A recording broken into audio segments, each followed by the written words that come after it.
ಭಾರತ ಹಳ್ಳಿಗಳ ನಾಡು, ಹಲವು ಸಂಸ್ಕೃತಿಗಳ ಬೀಡು. ನಮ್ಮಲ್ಲಿ ಹಬ್ಬ ಹರಿದಿನ ಜಾತ್ರೆಗಳಿಗೆ ಕಡಿಮೆ ಏನಿಲ್ಲ. ಹೀಗೆಲ್ಲ ಜಾತ್ರೆ ಉತ್ಸವಗಳು ನಡೆಯುವಾಗ ಇಂಥದ್ದೊಂದು ಶಬ್ದ ನಾದ ನಮಗೆ ಕೇಳುತ್ತಲೇ ಇರುತ್ತದೆ.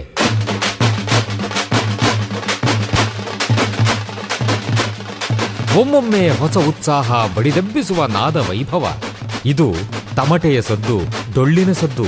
ಇವು ಮೇಳೈಸಿದಾಗ ಒಮ್ಮೆಲೆ ಒಗ್ಗೂಡುತ್ತವೆ ನಮ್ಮ ಮೈಮನಗಳು. ಇದು ಗ್ರಾಮೀಣ ಸಂಸ್ಕೃತಿ. ಇಲ್ಲಿ ಇಲ್ಲ ಯಾವುದೇ ಇತಿಮಿತಿ. ಕಾಲುಗಳು ಕುಣಿಯುತ್ತವೆ, ಹೃದಯ ಸಂಭ್ರಮಿಸುತ್ತದೆ.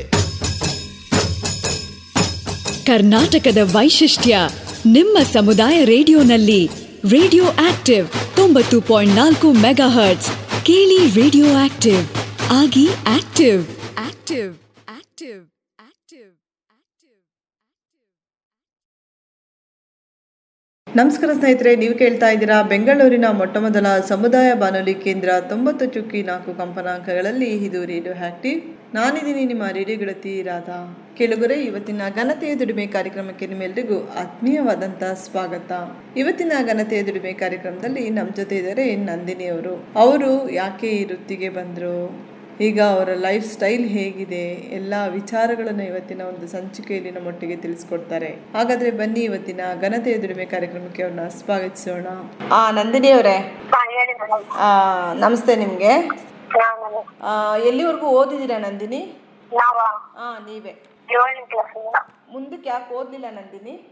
ನಮ್ಮಪ್ಪ ಓದಿಸ್ತೀವಿ ಮೇಡಮ್, ಪೇಟೆ ಬರೆಯಕ್ಕೆ ಬಿಡ್ಲಿಲ್ಲ ಮೇಡಮ್. ಹೌದಾ? ಊರಿಗೆ ಕರ್ಕೊ ಹೋಗಕ್ ಅವ್ರ ಅಕ್ಕ ಮನೇಲಿ ಕೆಲಸ ಮಾಡೋದಕ್ಕೆ.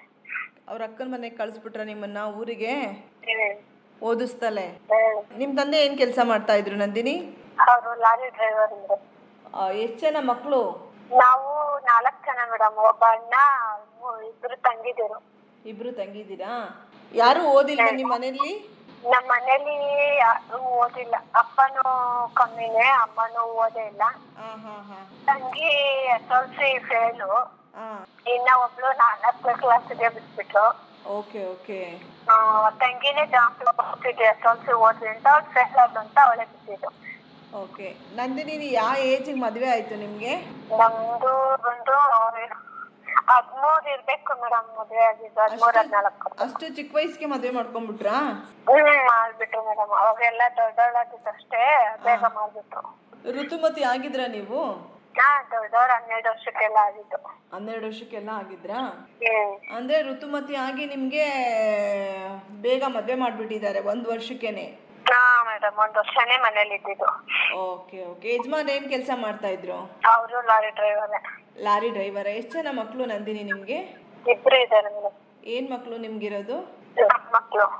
ಏನ್ ಮಕ್ಳು? 2 ಗಂಡ್ ಮಕ್ಳಾ? 2 ಗಂಡ್ ಮಕ್ಳು. ಮಕ್ಳು ಏನ್ ಓದ್ತಾ ಇದಾರೆ ಈಗ ಪ್ರೆಸೆಂಟ್? ಒಬ್ಬ 9th ಓದ್ತಾನೆ, ಒಬ್ಬ ಫಸ್ಟ್ ಇಯರ್, ಒಬ್ಬ 9th. ಯಜಮಾನ್ರು ಈಗ್ಲೂ ಲಾರಿನೇ ಓಡಿಸ್ತಾ ಇದಾರ ಅಥವಾ ಬೇರೆ ಏನಾದ್ರು ಓಡಿಸ್ತಾ ಇದಾರಾ? ಇಲ್ಲ ಅವರು ಇಲ್ಲ ಮೇಡಮ್. ಓಕೆ, ಪರವಾಗಿಲ್ಲ ನಂದಿನಿ, ಏನ್ ತೊಂದ್ರೆ ಇಲ್ಲ. ಆಯ್ತಾ? ನಿಮ್ಗೆ ಸುಮಾ ಅವ್ರು ಹೇಗೆ ಪರಿಚಯ ಆದ್ರು ನಂದಿನಿ? ಸುಮಾ ಮೇಡಮ್ ಹೇಗೆ ಪರಿಚಯ ಆದ್ರು? ಅವರು ಸಂಘಕ್ಕೆ ಅಂತ ಬಂದಿದ್ದು ನಾವು ಪರಿಚಯ. ಸಂಘದಲ್ಲಿ ಒಂಚೂರು ಏನೋ ಇದು ಬೇಕು ನಮ್ಗೆ, ಫಾರಂ ಎಲ್ಲ ಫಿಲ್ಅಪ್ ಮಾಡ್ಬೇಕು ಅಂತ ಪರಿಚಯ ಆಗಿದ್ದು. ಆಮೇಲೆ ಇದೆಲ್ಲ ಗೊತ್ತಾಯ್ತು, ಬ್ಲಡ್ ಇದು ಎಲ್ಲ ಚೆಕ್ ಮಾಡೋರು. ನಮ್ ಫ್ರೆಂಡ್ ಸುಧಾ ಅಂತ ಕರ್ಕೊಂಡ್ಬಂದು ಅವ್ರ ಕಡೆಯಿಂದ ಪರಿಚಯ ಮಾಡ್ಕೊಟ್ರು. ಎಲ್ಲಿ ನೀವು ಮೆಡಿಸಿನ್ ಎಲ್ಲಿ ತಗೋತಾ ಇದ್ದೀರಾ? ವಿಕ್ಟೋರಿಯಾ. ಎಷ್ಟು ವರ್ಷ ಆಯ್ತು ನಿಮ್ದು ಮೆಡಿಸಿನ್ ಶುರು ಮಾಡಿ? ನಾವು ಇವಾಗ ಕೊರೋನಾ ಟೈಮಲ್ಲಿ ಸ್ಟಾರ್ಟ್ ಮಾಡಿದ್ದೀವಿ. ಕೋವಿಡ್ ಟೈಮಲ್ಲಿ ಶುರು ಮಾಡಿದ್ರಾ? ನಿಮ್ಗೆ ಈ ತರ ತೊಂದರೆ ಇದೆ ಅಂತ ಹೇಗೆ ಗೊತ್ತಾಯ್ತು? ಅಲ್ಲಿ ಬ್ಲಡ್ ಟೆಸ್ಟ್, ಸ್ವಾತಿ ಮನೇಲಿ ಬ್ಲಡ್ ಟೆಸ್ಟ್ ಮಾಡಿಸ್ದಾಗ್ಲೇ ಗೊತ್ತಾಯ್ತಾ, ಅದಕ್ಕಿಂತ ಮುಂಚೆನೆ ಗೊತ್ತಿತ್ತಾ? ಇಲ್ಲ ಮೇಡಮ್, ಅದು ಗೊತ್ತಾದ್ಮೇಲೆ. ಮುಂಚೆ ಏನು ನನ್ಗೆ ಗೊತ್ತಿರ್ಲಿಲ್ಲ. ಅದು ಇದೆಲ್ಲ ಪತ್ರಿಕೆ ಎಲ್ಲ ಇದ್ ಮಾಡಿದ್ರು ಹಸ್ಬೆಂಡ್ ಮನೆಗಳಲ್ಲಿ. ಆವಾಗ ಅವ್ರಿಗೆ ಮತ್ತೆ ಇದು ಎಲ್ಲ ಕೊಟ್ಟು ಸ್ಟಾರ್ಟ್ ಮಾಡಿದಾರೆ. ನಮ್ಗೆ ಅದು ಕನ್ಫರ್ಮ್ ಗೊತ್ತಿರ್ಲಿಲ್ಲ. ಅವಾಗ ಸುಳ್ಳೆ ಕರ್ಕೊ ಹೋಗಿದ್ರು, ಅದ್ರ ಬಗ್ಗೆ ನಮ್ಗೇನು ಗೊತ್ತಿರ್ಲಿಲ್ಲ. ಆಮೇಲೆ ನಾವು ತಗೊಂಡಿಲ್ಲ, ನಮ್ಗೆ ಅದು ಏನು ಅಂತಲೂ ಗೊತ್ತಾಗಿಲ್ಲ. ಹಂಗಾಗಿ ನಮಗೂ ಇದಾಗಿದ್ದು ಅವ್ರಿಂದ. ಹೌದಾ? ಹಸ್ಬೆಂಡ್ ನಿಮ್ಮನ್ನ ಬಿಟ್ಟು ಹೋದ್ರು ಅಥವಾ ಡೆತ್ ಆದ್ರ ನಂದಿನಿ? ಬಿಟ್ಟು ಡೆತ್ ಆದ್ರ?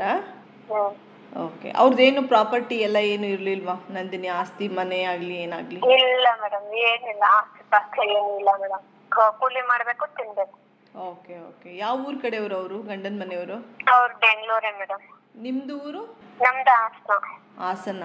ಅವರು ಬೆಂಗಳೂರವ್ರೇನಾ? ಇವಾಗ ನೀವೇ ನೋಡ್ಕೋತಾ ಇದ್ದೀರಾ 2 ಮಕ್ಕಳನ್ನು? ನಾವೇ ನೋಡ್ಕೊತೀವಿ. ನೀವು ವೃತ್ತಿ ಮಾಡ್ತಾ ಇದ್ದೀರಾ ಅಥವಾ ಬೇರೆ ಏನಾದರೂ ಕೆಲಸ ಮಾಡ್ತಾ ಇದ್ದೀರಾ ನಂದಿನಿ? ನಾವು ಹಾಸ್ಪಿಟಲ್ ಏನು ಕೆಲಸ ಮಾಡ್ತಾ ಇದ್ದೀರಾ? ಹಾಸ್ಪಿಟಲ್ ಕೆಲಸ ಮತ್ತೆ ಪೇಷಂಟ್ ಕೇರ್. Okay okay. ಆಸ್ಪತ್ರೆಗಳಲ್ಲಿ ಪೇಷಂಟ್ಗಳನ್ನ ನೋಡ್ಕೊಳ್ಳೋ ಕೆಲಸ ಮಾಡ್ತಾ ಇದ್ದೀರಾ? ಹಾಂ. ಓಕೆ. ಏನು ಸ್ಯಾಲ್ರಿ ಕೊಡ್ತಾ ಇದ್ದಾರೆ ನಿಮ್ಗಲ್ಲಿ? 13 ಕೊಡ್ತಾ ಇದ್ದಾರೆ ಮೇಡಮ್. ಓಕೆ. ಟೈಮಿಂಗ್ಸು? ಟೈಮಿಂಗ್ಸ್ ಬೆಳಗ್ಗೆ 8 ಸಾಯಂಕಾಲ 6 ಗಂಟೆ. Okay okay. ನೈಟ್ ಡ್ಯೂಟಿನೂ ಇರುತ್ತಾ ನಿಮಗೆ? ಹಾಂ ಮೇಡಮ್, ನೈಟ್ ಹೋದ್ರೆ ನೈಟ್ ಇರುತ್ತೆ. Okay okay. ಅವ್ರಿಗೆ ನೀವು ಕೆಲಸ ಮಾಡ್ತಾ ಇದ್ದೀರಲ್ಲ ಆಸ್ಪತ್ರೆಯಲ್ಲಿ, ಅವ್ರಿಗೆ ಗೊತ್ತಾ ನಿಮಗೆ ಈ ಥರ ಪ್ರಾಬ್ಲಮ್ ಇದೆ ಅಂತ? ಗೊತ್ತು, ನಮ್ಗೆ ಕೆಲಸ ಇರಲ್ಲ ಮೇಡಮ್. Okay okay. ಅದೇನು ಹೇಳಬೇಕು ಅನ್ನೋ ನೆಸೆಸಿಟಿ ಇಲ್ಲ, ನಿಮ್ಮ ಸೇಫ್ಟಿನಲ್ಲಿ ನೀವಿದ್ರೆ ಸಾಕು. ಹಾಂ ಮೇಡಮ್, ಹೌದು. ಈಗ ಮಾತ್ರೆಯಿಂದ ನಿಮ್ಗೆ ಏನಾದರೂ ಅಡ್ಡ ಪರಿಣಾಮಗಳು ಅಂದರೆ ಸೈಡ್ ಎಫೆಕ್ಟ್ ಏನಾದರೂ ಆಯ್ತಾ? ಅದು ಏನಿಲ್ಲ ಮೇಡಮ್. ಈ ತಿಂಗಳು ನಮ್ಗೆ ಹೋಗಿಲ್ಲ, ಅದನ್ನ ಬಯಸ್ಕೊಂಡು. ಯಾಕೆ? ಗೊತ್ತೀವ, ಟೈಮ್ ಇಲ್ಲ, ನಾವು ಹಿಂಗೆ ಗೊತ್ತೀವಿ ಅಂತ ಕೇಳಕ್ಕಾಗಲ್ಲ. ಹಂಗೆಲ್ಲ ಮಾಡ್ಕೋಬಾರ್ದು ನಂದಿನಿ. ಎಂಥ ರಜೆ ಪರಿಸ್ಥಿತಿ ಇಲ್ಲ. ಅಲ್ಲಲ್ಲ, ಎಂಥ ಪರಿಸ್ಥಿತಿ ಬಂದರೂ ಆ ಥರ ಮಾಡ್ಕೋಬಾರ್ದು. ನೀವು ಮಾತ್ರೆ ತಗೊಳ್ಳೇಬೇಕು. ಮೂಡಿದೆ, ಹೋಗ್ಬೇಕು. ಸೋಮವಾರ ಹೋಗೋಣಂತೆ ಪರ್ಮಿಷನ್ ಕೇಳ್ತಾ ಇದ್ದೀನಿ. ಹಂಗಲ್ಲಮ್ಮ, ಯಾಕೆ ಅಂತಂದ್ರೆ ಈ ಮಾತ್ರೆ ಯಾವುದೇ ಕಾರಣಕ್ಕೂ ಸ್ಟಾಪ್ ಮಾಡಬಾರ್ದು. ನಿಮ್ಗೆ ಮಾತ್ರೆ ಶುರು ಮಾಡೋಕ್ಕಿಂತ ಮೇಡಮ್, ನಮ್ಗೆ ರಜಾ ಕೊಡ್ತಾ ಇಲ್ಲ, ನೀವು ಅರ್ಥ ಮಾಡ್ಕೊಂಡು. ನಮ್ ಸಿಚುವೇಶನ್ ಏನು ಹೇಳ್ಕೊಳ್ಳೋದಿಲ್ಲ, ಬಿಡಂಗೆ ಹಿಂಗೆ ಅಂತ ಹೋದ್ರೆ ಅಷ್ಟೇ. ಓಕೆ. ನೀವೇ ಹೇಳಿ, ನನಗೇನೋ ಹುಷಾರಿಲ್ಲ ಅದಕ್ಕೆ ರಜಾ ಹಾಕಿದಿರಿ ಅಂತ ಹೇಳಿದ್ರೆ ಆಯ್ತು ಅಷ್ಟೇಪ್ಪ. ಇಲ್ಲ, ಕೇಳ್ತಾ ಇದೀನಿ. ಅವರು ಪೇಷಂಟ್ ಅಲ್ವಾ, ಅವ್ರಿಗೆ ನಾಷ್ಟ ತಿಂಡಿ ಎಲ್ಲ ಕೊಡ್ಬೇಕು. ಸೋಮವಾರ ಕೇಳ್ಕೊಂಡು ಹೋಗಿ ತಗೊಂಡ್ಬರ್ಬೇಕು. ಓಕೆ. ಯಾವುದೇ ಕಾರಣಕ್ಕೂ ದಯವಿಟ್ಟು ಮಾತ್ರೆನ ಮಿಸ್ ಮಾಡಿ. ನಿಮ್ಮ ಇಲ್ಲ ಇಲ್ಲ ಮೇಡಮ್, ಇಲ್ಲ. ಅಯ್ಯೋ, ನಾನು ಹೋಗಿ ತಗೊಂಡ್ಬರ್ತೀನಿ. ಓಕೆ. ನಿಮ್ಮ ಮಗನ್ಗೆ ಗೊತ್ತಾ, ದೊಡ್ಡ ಮಗನ್ಗೆ? ಇಲ್ಲ ಇಲ್ಲ ಮೇಡಮ್, ಯಾರಿಗೂ ಗೊತ್ತಿಲ್ಲ. ನಮ್ಮ ಮಕ್ಳಿಗೆ ಏನು ಗೊತ್ತಿಲ್ಲ. ನಿಮ್ಮೊಬ್ರು ಮಾತ್ರ ಗೊತ್ತು? ಗೊತ್ತು. ಸರಿ, ನಿಮ್ಗೆ ತರಕ್ಕೆ ಹೋಗಕ್ ಆಗ್ಲೇ ಇಲ್ಲ ತೀರಾ ಅಂತಂದ್ರೆ ಯಾರಿಗಾದ್ರೂ ಹೇಳಿ ತಗೊಂಬಂದ್ ಕೊಡ್ತಾರೆ ಅಟ್ಲೀಸ್ಟ್. ಹೇಳ್ಬೇಕು ಮೇಡಮ್, ಹೇಳೋಣ ಫೋನ್ ಮಾಡಿ ಅನ್ಕೊಂಡಿದ್ದೆ. ನೋಡೋಣ ಪರ್ಮಿಷನ್ ಕೊಡ್ತಾರೆ, ಕೊಡ್ಲಿಲ್ಲ ಅಂದ್ರೆ ಹೇಳೋಣ. ಆಯ್ತು, ಹಂಗಾದ್ರೂ ಮಾಡಿ ತರಿಸ್ಕೊಳ್ಳಿ ದಯವಿಟ್ಟು. ಯಾವುದೇ ಕಾರಣಕ್ಕೂ ಮಾತ್ರ ಸ್ಟಾಪ್ ಮಾಡಬೇಡಿ, ಆಯ್ತಾ?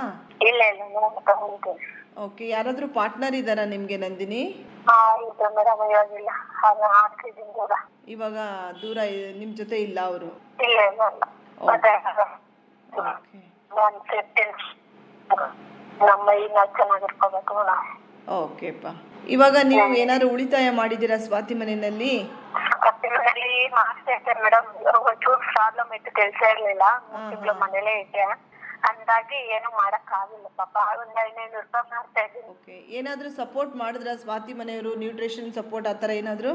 ಮೇಡಮ್ ಎಲ್ಲಾ ಸಪೋರ್ಟ್ ಮಾಡ್ತಾರೆ ಮೇಡಮ್. ಏನೇ ಒಂದು ಇದ್ರು ಪಾಪ ಕರೀತಾರೆ. ಡಾಕ್ಟರ್ದು ಸ್ಕೀಮ್ ಇದ್ರು ಕರೀತಾರೆ, ರೇಷನ್ ಕೊಡೋದು ಇದ್ರು ಕರೀತಾರೆ. ಸ್ವಾತಿ ಮನೆ ಅನ್ನೋದು ಒಂದು ತುಂಬಾ ನಂಗೆ ಒಳ್ಳೇದು ಮೇಡಮ್. ತಾಯಿ ಮನೆ ಇದ್ದಂಗೆ. Okay okay okay. ನನ್ಗೆ ಇದು ಎಲ್ಲಾ ನೋಡಿದ್ದೆ. ಅವರು ನಮ್ಗೆ ಮಾತಿರ್ತಾರೆ. ನಮ್ಮ ಟೈಮಲ್ಲಿ ಬೇಡ ನನಗೆ ಇದೆಲ್ಲ ಆಗುತ್ತೆ ಆಮೇಲೆ ನಾನು ಬೇಡ ಅಂತ ಬಿಟ್ಟಿದೆ. ಆಯುರ್ವೇದಿಕ್ ಹೋಗಿದ್ದೆ ನಾನು. ನಾನ್ ಜಗಳ ಎಲ್ಲ ಮಾಡಿದ್ದೆ ಸ್ವಾತಿ ಮನೆಯಲ್ಲಿ ಜೊತೆ, ಅವರು ಮೇಡಮ್ ಜೊತೆ ಎಲ್ಲ. ಅದು ಅವ್ರೇ ಅಂತ ಇರ್ತಿದ್ದು. ಎಕ್ಸ್ರೇ ಕಾಸ್ಟ್ ಇರ್ಲಿಲ್ಲ ಮೇಡಮ್ ನನ್ನ ಹತ್ರ. ಎಕ್ಸ್ರೇ ಕೊಟ್ಟು ಮನೇಲಿ ರತ್ನ ಮೇಡಮ್, ಸುಮಾ ಮೇಡಮ್ ಎಲ್ಲ ಹೆಲ್ಪ್ ಮಾಡಿದ್ರು ಮೇಡಮ್. ಪಾಪ ನೆಡ್ಸ್ಕೋಬೇಕು, ಜೀವ ಬದುಕಿದೀವಿ ಅಂದ್ರೆ. ನಾನು 30 kg ಇದ್ದಿದ್ದು. ಟೆನ್ಷನ್. ನನ್ನ ಯಾರು ನೋಡ್ಕೊಂತಾರೆ ಏನು ಆ ತರ ಚಿಂತೆ ಮುಟ್ಟೋದೆ. ಮನೇಲಿ ಈ ಕಡೆ ಮಕ್ಕಳು, ಈ ಕಡೆ ನಾನು, ಕೆಲ್ಸ ಇಲ್ಲ. ಹೆಂಗಪ್ಪ ಜೀವನ. ಕೆಲ್ಸನೂ ಹೊಟ್ಟೋಯ್ತು, ಮಂಗ್ಳೂರ್ ಹೊಟ್ಟೋದ್ರು, ಮಗು ನೋಡ್ಕೊತಿದ್ರು. ನನ್ ಬದುಕಲ್ಲ ಇನ್ನ, ನನ್ ಕತೆ ಮುಗಿತು. ಪಾರ್ಟ್ನರು ಬೇರೆ ಕಡೆ ಹೊಟ್ಟೋದ್ರು ಜಗಳ ಮಾಡಿ. ಆ ಪರಿಸ್ಥಿತಿಲಿ ನನ್ ಜೀವನ ಬೇಡ. ಒಂದ್ ಕಡೆ ಕಾಲೇಜ್ ಆಗ್ಬಿಟ್ಟು ತುಂಬಾನೇ ಕಷ್ಟ ಪಡ್ತಿದ್ದೆ ನಾನು ಆ ಟೈಮಲ್ಲಿ. ಆಮೇಲೆ ನಮ್ ಸ್ವಾತಿ ಮನೇನೆ ನನ್ಗೆ ಹೆಲ್ಪ್ ಆಗಿತ್ತು. ಅವ್ರೇ ಧೈರ್ಯ ತುಂಬಿದ್ರು. ಧೈರ್ಯ ತುಂಬ್ತಾರೆ, ಏನೇ ಆಗ್ಲಿ ಧೈರ್ಯ ತುಂಬ್ತಾರೆ. ಮನೇಲಿ ಪಾಪ. ಓಕೆ. ಇವಾಗ 9ನೇ ಕ್ಲಾಸ್ ಓದ್ತಾ ಇರೋ ಹುಡುಗನ ಏನಾದ್ರೂ ಹಾಸ್ಟೆಲ್ಗೆ ಸೇರಿಸ್ಬೇಕು ಅನ್ನೋದು ಆಸೆ ಇದೆಯಾ ನಿಮ್ಗೆ? ನನಗಿದೆ ಮೇಡಮ್. ಅವನು ಹೋಗ್ಬೇಕಲ್ಲ, ದೊಡ್ಡವನ ಚೆನ್ನಾಗಿ ಚಿಕ್ಕೊಂಡಿದ್ದ.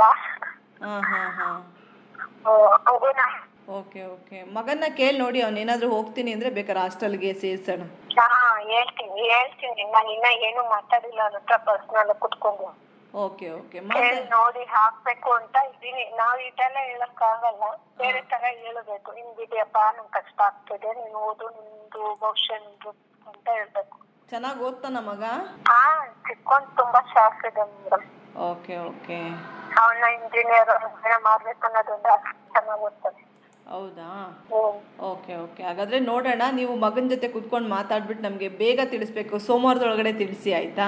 ಮೇಡಮ್ ಇವಾಗ 9th ಇಂದ SLC ಅಲ್ವಾ? ಅಲ್ಲ ನಾನು 9th ಮುಗಿದ್ಮೇಲೆ 10th ನಾನು ಹೇಳಿದ್ದು. ಹಾ, 10th ಗೆ ಹಾಕ್ಬೇಕಾದ್ರೆ ಹಾಕ್ತೀನಿ. ಅದೇ ಫಸ್ಟ್ ಇವಾಗ ನೀವು ಸೋಮವಾರದೊಳಗಡೆ ನನಗೆ ಅವನ ಜೊತೆ ಕುತ್ಕೊಂಡು ಮಾತಾಡಿ ಹೋಗ್ತೀನಿ ಹಾಸ್ಟೆಲ್ಗೆ ಅಂದರೆ ನೀವು ಕೊಟ್ಟಿರೋ ಡಾಕ್ಯುಮೆಂಟ್ಸ್ನ ನಾವು ಹಾಸ್ಟೆಲ್ಗೆ ಇದು ಮಾಡ್ತೀವಿ, ಆಯ್ತಾ? ಅವನ್ನ ಕೇಳ್ತೀನಿ ಮೇಡಮ್, ಕೇಳ್ಬಿಟ್ಟು ನಾನು ನಿಮ್ಗೆ ಫೋನ್. ಆಯ್ತು, ಅವನ್ನ ಕೇಳ್ಬಿಟ್ಟು ನನಗೆ ಫೋನ್ ಮಾಡಿ ಹೇಳಿ. ಓಕೆಪ್ಪ, ಥ್ಯಾಂಕ್ ಯು. ಹಾ, ಸರಿ. ಕೇಳಿದ್ರಲ್ಲ ಕೇಳಿದರೆ, ಇಷ್ಟೊತ್ತರೆಗೂ ನಮ್ಮ ಜೊತೆ ನಂದಿನಿ ಅವ್ರು ಮಾತನಾಡ್ತಾ ಇದ್ರು. ತುಂಬ ಚಿಕ್ಕ ವಯಸ್ಸಿಗೆ ಅವರು ಮದುವೆ ಮಾಡ್ಕೊಂಡಿದ್ದಾರೆ. 2 ಮಕ್ಕಳು ಸಹ ಇದ್ದಾರೆ, 2 ಗಂಡು ಮಕ್ಕಳೇ. ಒಬ್ಬ PUC ಓದ್ತಾ ಇದ್ದಾರೆ, ಒಬ್ಬ 9th ಸ್ಟ್ಯಾಂಡರ್ಡ್. ಹಸ್ಬೆಂಡ್ ಇಲ್ಲ, ಡೆತ್ ಆಗಿದ್ದಾರೆ. ಅವರು HIV ಪಾಸಿಟಿವ್ ಸಹ ERT ತೆಗೆದುಕೊಳ್ತಾ ಇದ್ದಾರೆ. ಒಬ್ಬರು ಪಾರ್ಟ್ನರ್ ಇದ್ದರು, ಈಗ ಅವ್ರಿಗೆ ಹೆಲ್ತ್ ಪ್ರಾಬ್ಲಮ್ ಆಗಿರೋದ್ರಿಂದ ಪಾರ್ಟ್ನರ್ ಜೊತೆಯಲ್ಲಿ ಇಟ್ಕೊಂಡಿಲ್ಲ ಅವರು. ಈಗ ಅವರು ಒಂದು ಆಸ್ಪತ್ರೆಯಲ್ಲಿ ಕೆಲಸ ಮಾಡ್ತಾ ಇದ್ದಾರೆ, ಅಂದರೆ ಪೇಷಂಟ್ಗಳನ್ನು ನೋಡ್ಕೊಳ್ಳೋದಕ್ಕೆ ಹೋಗುವಂಥದ್ದು ಕೆಲಸ ಮಾಡ್ತಾ ಇದ್ದಾರೆ. ಅದರಿಂದ ಬರುವಂಥ ಸಂಪಾದನೆಯಲ್ಲಿ ಬದುಕನ್ನು ಅವರು ಕಟ್ಕೊಂಡಿದ್ದಾರೆ. ತುಂಬ ಸಮಸ್ಯೆಗಳನ್ನು ಅವರು ಫೇಸ್ ಮಾಡಿದ್ರು.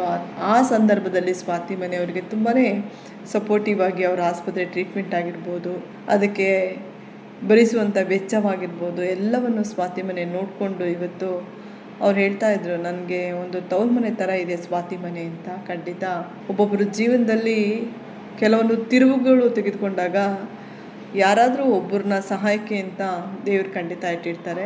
ಆ ಸಹಾಯ ಅವರಿಗೆ ಸ್ವಾತಿ ಮನೆಯಿಂದ ಸಿಕ್ಕಿದೆ. ಇನ್ನು ಮುಂದೆನೂ ಹೆಚ್ಚಾಗಿ ಸಿಗಲಿ ಅಂತ ನಾನು ಆಶಿಸ್ತೀನಿ. ಕೆಳಗಡೆ ನಿಮಗೆ ಈ ಕಾರ್ಯಕ್ರಮ ಇಷ್ಟ ಆಗಿದೆ ಅಂತ ನಾನು ಭಾವಿಸ್ತಾ ಇದ್ದೀನಿ. ಈ ಕಾರ್ಯಕ್ರಮ ನಿಮಗೆ ಇಷ್ಟ ಆಗಿದ್ರೆ ನಿಮ್ಮ ಅನಿಸಿಕೆ ಅಭಿಪ್ರಾಯ ನಮಗೆ ತುಂಬಾ ಮುಖ್ಯ. ಹಾಗಾಗಿ ನಿಮ್ಮ ಅನಿಸಿಕೆ ಅಭಿಪ್ರಾಯಗಳನ್ನು ನಮ್ಮ ರೇಡಿಯೋ ಆ್ಯಕ್ಟಿವ್ ಫೇಸ್ಬುಕ್ ಮತ್ತು ಇನ್ಸ್ಟಾಗ್ರಾಮ್ನಲ್ಲಿ ತಿಳಿಸಿ ಅಂತ ಹೇಳ್ತಾ, ಈ ಕಾರ್ಯಕ್ರಮವನ್ನು ಸಮುದಾಯದ ಜನರಿಗೆ ತಲುಪಿಸುವಲ್ಲಿ ನಮ್ಮ department media studies Jain deemed to be university ಎಂದು ಹೇಳಲು ನಾನು ಬಯಸುತ್ತೇನೆ. ಧನ್ಯವಾದಗಳೊಂದಿಗೆ ನಿಮ್ಮ ರೇಡಿಯೋ ಗೆಳತಿ ರಾಧಾ. ಊಟ ಅಂದ್ರೆ ಬರೀ ಉಪ್ಪಿನಕಾಯಲ್ಲ, ಉಪ್ಪಿನಕಾಯಿ ಊಟದ ಜೊತೆಗೆ ಮಾತ್ರ. ಹಾಗೇನೆ ರೇಡಿಯೋ ಕಾರ್ಯಕ್ರಮಗಳಲ್ಲಿ ಮನರಂಜನೆ ಮುಖ್ಯ ಅಲ್ಲ, ಮನರಂಜನೆಯೊಂದಿಗೆ ವಿಚಾರಪೂರ್ಣ ಕಾರ್ಯಕ್ರಮಗಳು ಅಗತ್ಯ. ಇದರಿಂದಾಗಿ ಸಮುದಾಯದ ಹಿತ ಕಾಯಲು, ಸಮುದಾಯದ ಗುರಿ ತೋರಲು ರೇಡಿಯೋ ಆಕ್ಟಿವ್ ವಾಹಿನಿ ಪ್ರಸಾರವಾಗುತ್ತಿದೆ. ಪರಿಸರ, ಶಿಕ್ಷಣ, ಭಾಷಣ, ಸಂದರ್ಶನ, ಮಾಹಿತಿಪೂರ್ಣ ವಿಚಾರಗಳ ಈ ರೇಡಿಯೋ ವಾಹಿನಿ ಪ್ರತಿಯೊಬ್ಬರ ಆತ್ಮೀಯ ಮಿತ್ರ, ಕಷ್ಟಕಾಲದ ಸಹಾಯಕ, ಇಷ್ಟ ವಿಚಾರಗಳ ಪ್ರಚೋದಕ, ಸಮುದಾಯದ ಹಿತಚಿಂತಕ. ತಪ್ಪದೆ ಕೇಳಿ 90.4 ತರಂಗಾಂತರದಲ್ಲಿ ರೇಡಿಯೋ ಆಕ್ಟಿವ್. ಕೇಳಿ ರೇಡಿಯೋ ಆಕ್ಟಿವ್, ಆಗಿ ಆಕ್ಟಿವ್.